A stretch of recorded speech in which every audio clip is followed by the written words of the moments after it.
श्रीनाथ जी गुरु जी को आदेश, माया स्वरूपी सद्गुरु मच्छिंद्रनाथ महाराज जी को आदेश, शंभो जति शिव गुरु गोरक्षनाथ महाराज जी को आदेश, नाथ शिरोमणि चालेंद्रनाथ महाराज जी को आदेश, राजयोगी श्री कानिफनाथ महाराज जी को आदेश, नवनाथ चौरशी सिद्धों को आदेश, अलग पुरुष को आदेश आदेश आदेश।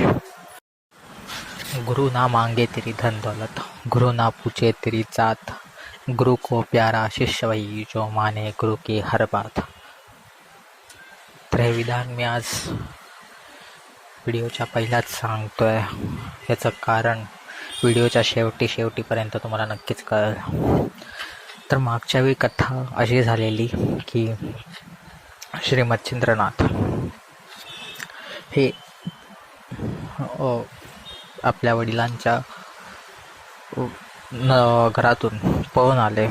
त्यांची नजर चुकावून तिथून पळाले आणि मनात असा विचार केला की एखाद्याचा जीव मारून स्वतः पोट भरणं ह्यापेक्षा भिक्षा आणणं सदैव मोठा आहे, असा मनात विचार करून ते फिरत मार्गक्रमण करत होते. ते भिक्षा मागून खायला लागले आणि फिरत भ्रमण करत ते बद्रिकाश्रमात पोचले. बद्रिकाश्रमाच्या घनदाट वनात त्यांनी तपश्चर्या करायचा निश्चय केला. एक पायावरती उभं राहून ताडासन ह्या आसनात उभं राहून त्यांनी त्यांची तपश्चर्या सुरुवात केली. दिवसानुदिवस वाढत गेले. त्यांनी अन्न पाण्याचा त्याग केला. नुसता वायू भक्षण करून ते त्यांचा उदरनिर्वाह करू लागले. दिवस लोटले, महिने लोटले, वर्ष देखील लोटले. तर असंच एक दिवशी श्री आदिनाथांना दत्तगुरूंची आठवण आली आणि त्यांनी गिरनार पर्वत गाठला. गिरनार पर्वती दत्तमुनी ध्यानस्थ अवस्थेत होते. त्यांना आदिनाथांनी श्री दत्तगुरूंना नमन केलं आणि बद्रिकाश्रमात भरपूर दिवस गेलो नाही आहे, त्या कारणामुळे तिकडे प्रस्थान करायची इच्छा व्यक्त केली. अशी इच्छा व्यक्त केल्याबरोबरच दत्तगुरू लगेच बद्रिकाश्रमात जायला निघाले. दोघेही भ्रमण करून बद्रिकाश्रमात पोचले. बद्रिकाश्रमात भरपूर झाडे झुडपे वाढली होती, एवढी की सूर्यप्रकाश धरतीवरती यायचाच बंद झालेला. आणि अशा या घनदाट वनात हिंस्त्र पशुपक्षी फिरतच होते. श्री आदिनाथ विश्रांतीस बसले आणि दत्तगुरू काननात भ्रमण करू लागले. अनेक दिव्य विभूतींचे दत्तगुरूंना भान व्हायला लागले. आजूबाजू वेगवेगळे तपस्वी ऋषीमुनी तप करत होते. पण ह्या सर्व तपस्वींमध्ये त्यांची एक नजर ही लहान बाळावरती अडकली. जेमतेम 12-13 वर्षाचा असा तपस्वी त्यांच्या नजरेस पडला. तो त्यांच्या जवळ गेल्याने त्यांना विचारलं की बाळा, तू कोण आहेस? त्यावर मच्छिंद्रनाथांनी डोळे उघडून त्यांना उत्तर केले की माझे नाव मच्छिंद्र आणि वडिलांच्या अशा गोष्टीवरून मी घर त्यागून इथे तपश्चर्या करतो आहे. हेतू फक्त एवढाच की आपल्या हातून जनकल्याण व्हावं. हे असं वाक्य ऐकल्यावरती दत्तगुरूंनी अंतर्ध्यान होऊन पाहिलं की हा बाळक एवढ्या उच्च विचारांचा नेमका तरी कोण.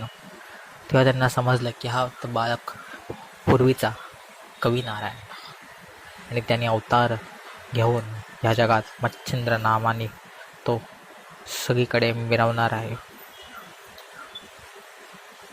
त्यांनी त्या बाळाचा हात धरला आणि त्याला आदिनाथांजवळ घेऊन आले. आदिनाथांनी त्याला बघता क्षणीच ओळखलं. श्री मच्छिंद्रनाथांनी आदिनाथांच्या चरणावरती मस्तक ठेवलं. श्री दत्तगुरूंना नमन केलं आणि इच्छा व्यक्त केली जगकल्याणाची. त्यावर आदिनाथ म्हणाले की मी 12 वर्षा अगोदर जे तुला वचन दिलेलं की दत्तगुरूंच्या हस्ते मी तुला दीक्षा देऊन नाथपंथाची स्थापना करेल, तो योग आज आला आहे. आणि आज श्री दत्तगुरू तुला नाथपंथीय दीक्षा देतील. आणि त्यानंतर मी अर्थात आदिनाथ शिवशंकर त्यांनी श्री मच्छिंद्रनाथांना नाथपंथातली काही आभूषणं आणि चिन्हे दिली. ही चिन्हे काही अशीच धारण करण्याची नाहीत, तर ह्या चिन्हामागे, या आभूषणामागे काही ना काहीतरी कारण असावं, वैज्ञानिक आध्यात्मिक कारण आहे. त्यामुळे नाथपंथात ही वेगवेगळी चिन्हे दिसून येतात. नाथपंथाची आभूषणे आणि चिन्हे हे इतर पंथांपेक्षा, इतर संप्रदायांपेक्षा वेगळे आहेत. त्याचं कारणही तसंच आहे. त्यापुढे मच्छिंद्रनाथांनी 12 वर्ष तपश्चर्या केली आणि पुन्हा गिरनार पर्वती आले. गिरनार पर्वती श्री दत्तगुरूंची भेट घेतली आणि दत्तगुरूंनी त्यांना उपदेश केला की आता तुला शाबरी विद्येचं, तुला मंत्ररचना करायची आहे आणि त्या मंत्ररचनेसाठी तुला अनेको देवदेवतांचे आशीर्वाद घ्यायला हवे. तर मच्छिंद्रनाथांनी त्यांना विचारलं की ते तर तुमच्या कृपेने मला नक्कीच भेटतील, परंतु ते आशीर्वाद घेण्यासाठी मला नेमकं करावं काय लागेल. त्यावर दत्तगुरू असं म्हणाले की सप्तशृंगी गडावरती सप्तशृंगी मातेची भेट घे, तिथे तिला जागृत कर. ती प्रकट झाल्यावरती तिला तुझी बेत सांग, तुझं इच्छा सांग आणि शाबरी विद्येचं रचना करायसाठी जी कल्पना केली आहे ती सांग, ती तुला मार्ग दाखवेल. अशा या प्रसंगातून ही कथा इथेच समाप्त होते. परंतु एक गोष्ट इथे सांगायची वाटते की जर बघायला गेलो तर हे नवनाथ मुळात कलियुगातला अवतार आहेत आणि त्यांना अवतार न समजता एक मनुष्यरूप जरी आपण समजलं तरीही त्यांनी इकडे हे सिद्ध केलं आहे की मनुष्य देह धरूनही जर गुरुभक्ती केली तर निश्चितच आपल्याला एक दैवपद प्राप्त होईल. आपण लोककल्याण करू आणि हेच नवसिद्धांनी सिद्ध केलं आहे. परंतु गुरुभक्ती, ईश्वरभक्ती केलीच पाहिजे, पण त्यासोबतच आपण आपले कर्म देखील केले पाहिजेत. जसं की मंत्रजाप, हवन, क्रिया वगैरे हे सर्व आपले योगिक कर्म आहेत, हे केलेच पाहिजेत. इतर कर्म आहेत तेही केले पाहिजेत, कारण की श्रीनाथ असं सांगतात की